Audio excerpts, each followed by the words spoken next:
बोलिए सिद्ध बाबा गुरु गोरखनाथ जी महाराज की जय। बोलिए श्री मच्छंद्रनाथ जी महाराज की जय। तो दोस्तों, मैं आज इस चैनल पर पहली बार है सिद्ध बाबा गुरु गोरखनाथ जी महाराज की जन्म कथा सुना रहा हूँ। इसमें कुटूर कोई गलती हो जावे तो आपका छोटा बच्चा समझकर मुझे माफ़ कर देना। मैं अज्ञानी हूँ, मुझे इतना ज्ञान नहीं है। और चैनल पर पहली बार हो तो चैनल को सब्सक्राइब और लाइक और शेयर ज़रूर कर देना। आओ लीजिए सुनिए। तो एक समय की बात थी, जोगी मच्छंद्रनाथ जी तीर्थ यात्रा करते हुए बंगला प्रांत की धारा नगरी में जा पहुँचे। वहाँ सूर्य दयाल नामक पंडित रहता था। वह ईश्वर भक्त साधु संतों की सेवा करता था। उसकी पत्नी का नाम सरस्वती था। वह अपने नाम के अनुसार सुंदर सुशील पतिव्रता नारी श्री परंतु संतानहीन थी। वे दोनों प्राणी अपनी प्रति पुत्र प्राप्ति नहीं होने के कारण बड़ी दुखी थे और साधु संतों की सेवा तन मन धन से करते थे और भजन में मगन रहते थे।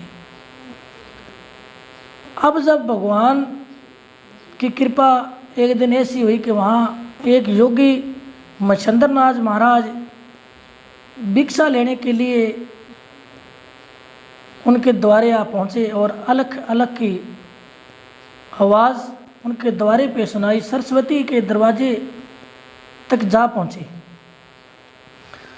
सरस्वती ने जब जोगी के बोल सुने तो भीतर से भिक्षा लाकर उनके पात्र में डाल दी और मच्छंद्रनाथ जी का सूर्य के समान चमकता चेहरा निखारने लगी।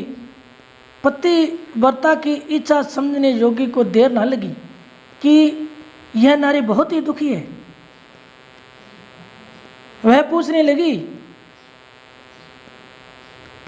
कि माता, आप कौन से दुख में दुखी हो? क्या तुम्हें बतलाने की कृपा करोगी? यह सुनकर सरस्वती बोली, संत जी, वैसे तो इस प्रकार के प्रभु की कृपा है मुझ पर। दुख सिर्फ संतान का है। अगर आपके आशीर्वाद से मुझे एक बेटा हो जाए तो मैं पूर्ण सुखी हो जाऊंगी।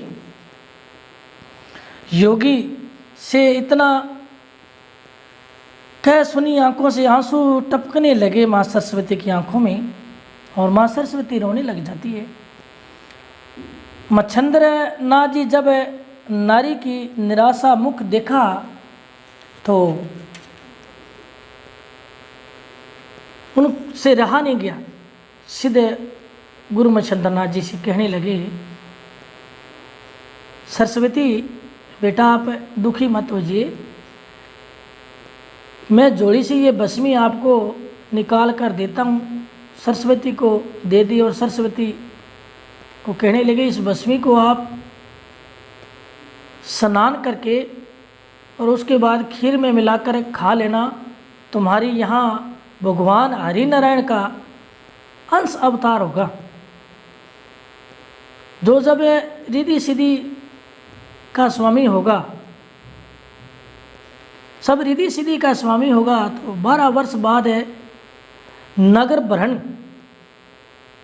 करता हुआ मैं तुम्हारे घर आऊँगा और तभी तुम्हारे पुत्र का अपना शिष्य बनाऊँगा। सरस्वती ने भस्मी लाकर घर के आड़े में रख दी और मन में विचारा कि ऋतुवती होने के पश्चात इसे खा लूँगी, यानी कि स्नान करने के बाद इनको खा लूँगी मैं।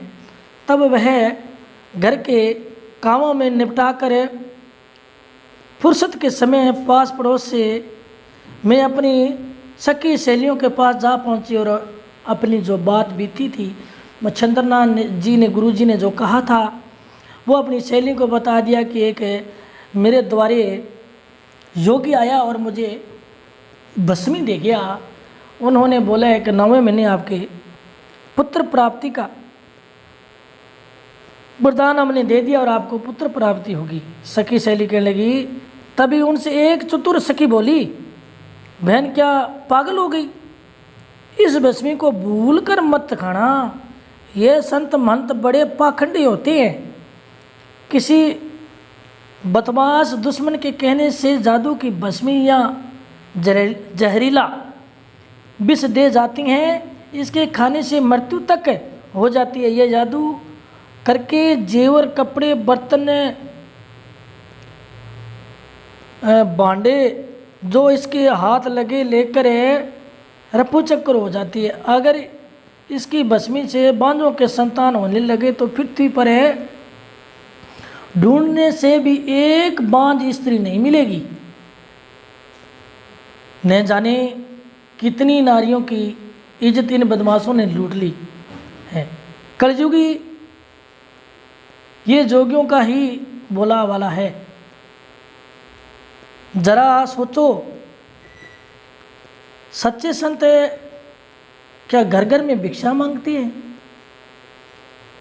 अरे बोली बहन, सच्चे संत तो वनों में रात दिन तपस्या करते रहते हैं। उन्हें दुनिया वालों से क्या लेना देना है। भोजन की फिक्र तो प्रभु खुद ही करते हैं। महासरस्वती उनके बोलों के चक्कर में आ गई। जितने मुँह हैं उतनी बातें। सरस्वती को भस्मी खाने की राय एक ने भी नहीं दी। फिर उसने भी सोचा, बात तो ठीक मालूम पड़ती है। इससे प्रकार की घटनाएं रात दिन सुनने में आती ही रहती है। यह बात भी ठीक, अगर भस्मी द्वारा पुत्र प्राप्ति होने लगे तो संसार में एक भी बांझ स्त्री ना मिले। न बाबा न मैं अभी घर जाकर इस भस्मी को कूड़े करकट में जाकर फेंक दूंगी।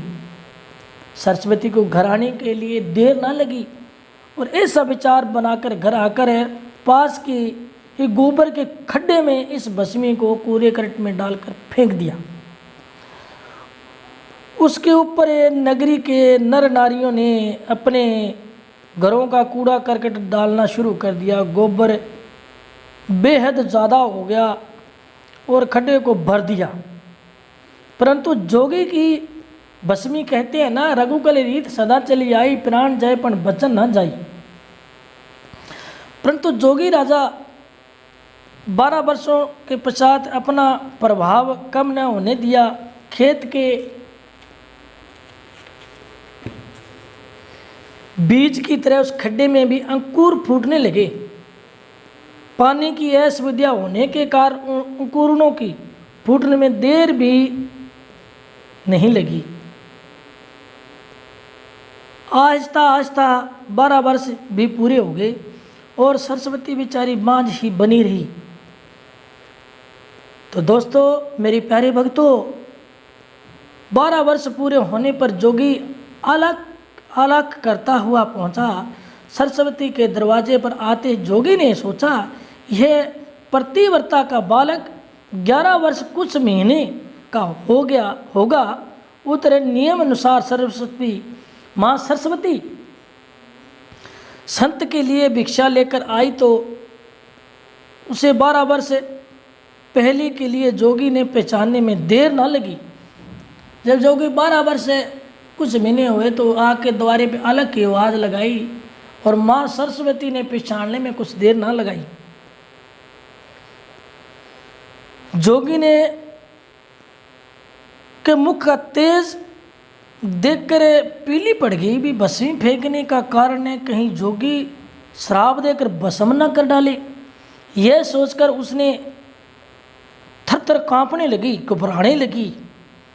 भिक्षा पात्र में भिक्षा डालने के लिए अपना हाथ आगे बढ़ाया, परंतु जोगी राजा भिक्षा पात्र पीछे हटाते हुए कहने लगे, माता अब तो अपना बेटा काफ़ी बड़ा हो गया होगा, क्या मुझे उनके दर्शन नहीं कराओगी?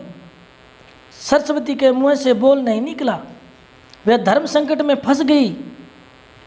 सरस्वती को चुप देखकर जोगी राजा बोले, माता क्या संतान पैदा नहीं हुई है या कोई कष्ट हो गया है? आप कुछ तो मुख से बोलो। तो मेरे प्यारे भक्तों, जोगी के मुख का तेज देखकर सरस्वती और ज़्यादा भयभीत हो गई कि जोगी राजा ये क्या कह रहे हैं, और उसे सब विपरीत सच बताना पड़ा। आपकी दी हुई भस्मी जोगी राजा मैंने पड़ोसियों के कहने से कूड़े करकट में फेंक दी। जोगी ने कहा, माता आपने बहुत अन्याय कर दिया, चल वह जगह मुझे बताओ। सरस्वती ने उस खड्डे को जा बताया जो घर के निकट ही था। जोगी ने खड्डे के पास जाकर आवाज़ दी, हे हरि नारायण सूर्य पुत्र, यदि तुम्हारी उत्पत्ति हो चुकी है तो इस खड्डे से बाहर निकल आओ। जोगी की आवाज़ के उत्तर में खड्डे से आवाज़ आई, गुरुजी पैदा तो मैं हो चुका हूँ, परंतु गोबर के ढेर में दबा होने के कारण असमर्थ हूँ। दोस्तों, ये कथा आपको अच्छी लग रही है तो आप चैनल को सब्सक्राइब ज़रूर कर देना और ज़्यादा से ज़्यादा इन कथा को शेयर ज़रूर करना। मैं प्रयास करूँगा और भी आगे बढ़िया ऐसी कथाएं लाकर आपको सुनाऊं। ये कथा है जो गोरख पुराण के अंदर लिखी हुई है, वो मैं आपको सुना रहा हूँ। तो दोस्तों, खड्डे में से बालक की आवाज़ सुनकर सरस्वती तथा नगरी की बाकी नारियों का बड़ा कौतूहल हुआ कि यहाँ ग्रामवासियों ने तुरंत खड्डा खोदा और कूड़ा करट कर वहाँ से उठा दिया। तो आगे की जो कथा है मैं अगले भाग में सुनाऊंगा और आप ज़्यादा चैनल को सब्सक्राइब ज़रूर कर देना। जय शिव गोरख, जय शिव गोरख, जय शिव गोरख।